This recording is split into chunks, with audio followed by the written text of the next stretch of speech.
Hanggang dito lang daw pala ang cut din or silang dalawa nga ni Catherine Bernardo at Alden Richards. Narito nga ang buong detalye, alamin natin kung ano nga ba ito.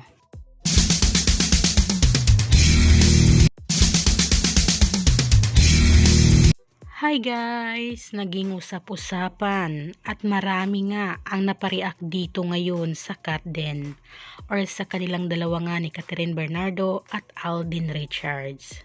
Sa kabila kasi ng pagsikat nila ngayon sa tambalan nila at may inaabangan tayong movie or ang kanilang Hello Love Again this coming November at talagang hindi maiiwasan na pag-uusapan sila sa iba't ibang social media platform. At isa na nga dito ngayon sa latest or sa pinakabagong video na ibinahagi naman or interview nga ni OG Diaz kay Jay Costora. Ito nga si Jay Costora ang may hula sa mga personalidad o sa mga sikat nga na artista dito sa ating bansa. At isa na nga dito sa kanyang hinulaan ay walang iba kundi ang cut din. Talagang marami naman ang napareact ito sa prediction na ito ni Jay Costora sa cut din. Kasi sabi kasi or tanong kasi ni OG Diaz kung ano nga ba ang cut din. Sabi naman ni Jay Costora na talagang hanggang trabaho lang daw ang meron sa cut din or sa kanilang dalawa nga ni Catherine Bernardo at Alden Richard. Dahil sa ngayon nga ay meron nga na proyekto ang cut din. Ito nga ang Hello Love Again. Wala daw mangyayari na magiging sila ni Alden Richards at Catherine Bernardo.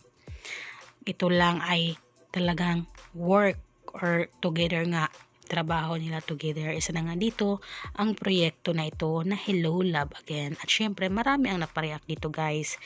Hindi kasi ito nagustuhan ng ilang netizens kasi alam nila na sa galawan nga ng cut din ay super sweet naman talaga ang cut din. Ayon nga kay Jay Costora ay talagang magkaiba nga daw o magkasalungat nga silang dalawa ni Catherine at Alden Richards kaya hindi raw ito magtatagal. Pero although meron itong proyekto together, ito nga ang Hello Love Again.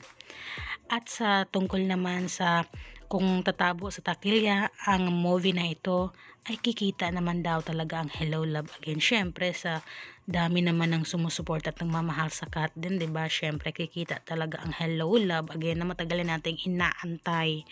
O ayan guys, yan ang naging prediction or sinabi ni Jay Costora patungkol nga sa cut din. Kayo ba guys? Agree ba kayo dito? Comment na.